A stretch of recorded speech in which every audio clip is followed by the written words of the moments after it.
Happy spring, Country Living. I was very excited when I heard about your guest designer program that you are introducing, and I wanted to introduce myself. My name is Amy Curtin, and I wanted to start this introduction at my mom's house. This is my mom, Jean Powers, and we are standing in front of a cupboard that my grandmother, Margaret Argyle Gardner, designed and decorated.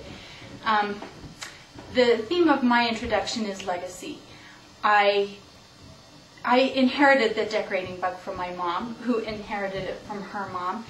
My grandmother was always decorating her home or scenery for plays or other artistic expressions of her personality. One of the most distinguishing factors of my grandmother's home that I remember is her use of red in her home. And I see that in my mother's home and in my home today as I decorate my house. There are very few rooms in my home that do not have the color red in them. This is our two-story center hall colonial home my husband and I built 11 years ago, where we live with our 4 children who range in ages from 16 to 5. I have enjoyed decorating and designing all parts of it, starting in the front yard, the front entrance, and all throughout. We wanted the melodeon that we inherited to be the focal point of our front room, so I hung genealogy pictures above it to give it added presence. I chose the complementary color scheme of red and green when I found these rollback armchairs that I really love. In my hallway, I like to use this table my husband built to have a display that I change seasonally. This is my springtime display. In my family room, I wanted a red room, so I painted the walls about 5 years ago. I have loved the cozy feeling that we get in the winter with the dark furniture and dark walls. And then I add slip covers I sewed myself for the spring and summer months to add a lighter feel. My favorite piece of furniture in my whole home is this hutch in my kitchen, where I have collected white dishware for many years and especially love to find different or unusual white pitchers that I also use as vases. My kitchen reflects my personality most of all in that it combines my love of family, since it is a gathering place in our home, and also that I have many treasured antiques and other mementos inherited from family members, and that it is the room that mostly reflects my love of early American country. On the opposite wall from my hutch is a painting that my husband's grandmother painted. It's a tongue-in-cheek play on the word "sitting duck on Wall Street," since it's painted on a sheet of the Wall Street Journal. I've based the tricolor color scheme of red, yellow, and green in my kitchen from this picture. I love the bright and cheery feeling that the yellow walls give to the room that I spend the most time in. On the other side of the kitchen, this is my most current project, where I added cream-colored beadboard and cabinets to break up the monotony of all the oak. For our mudroom, I added shaker pegs in an unusual pattern of groupings of 2 to give additional storage for our growing family's book bags, jackets, and other stuff that always multiplies with kids. I added the mirror above the sink, which gives us a place to store essential and decorative things. I wanted a monochromatic color scheme for my bedroom, so I first painted the walls a taupe color. I didn't like it so much, so I changed it to the sage green suede paint treatment, and I like it a lot better. It's softer, it's warmer, it's more the look that I was going for. I also painted my furniture this charcoal gray color.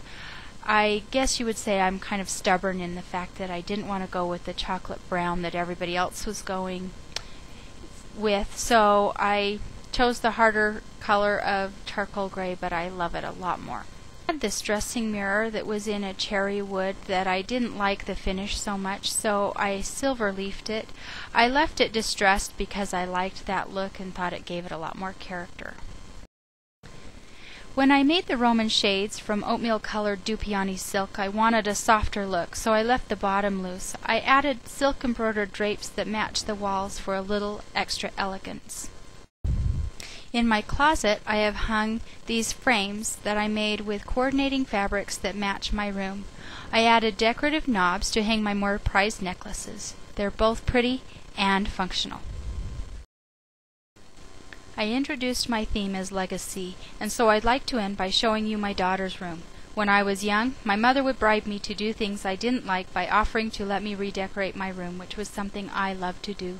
I find now that both my daughters also love to decorate. This last room is my oldest daughter's bedroom. This is the second time she's decorated it. She has been the driving force behind the design of this room, and we have had fun putting the room together. I sewed the patchwork canopy for her bed, made the quilt. She picked out colors, paint, furniture, and saved to pay for it with her own money, and we worked together every step of the way. Now you've seen my home. You know that my style is traditional country and that I gravitate toward early American style. I love decorating. If I'm not working on one room, I'm working on another. I've not had a big budget, but ultimately it's forced me to be creative and more thoughtful about the things that I do buy. I love being able to express my personality and the personality of my family within the walls of this home. I've done most of the labor by myself when I'm redecorating, restyle, repainting my home, and I've enjoyed the work almost as much as I've enjoyed the design. I'm excited to have the opportunity to apply to be a guest designer with Country Living. I want to rub shoulders with people who are creative, passionate about design, and work to inspire those of us who love interior design and want to glean inspiration for our next projects. I would love to come to New York and West Virginia and increase my knowledge and experience of the design process. I hope you've enjoyed this tour of my home and getting to know me a little bit more about me. I appreciate your time and hope that you choose me.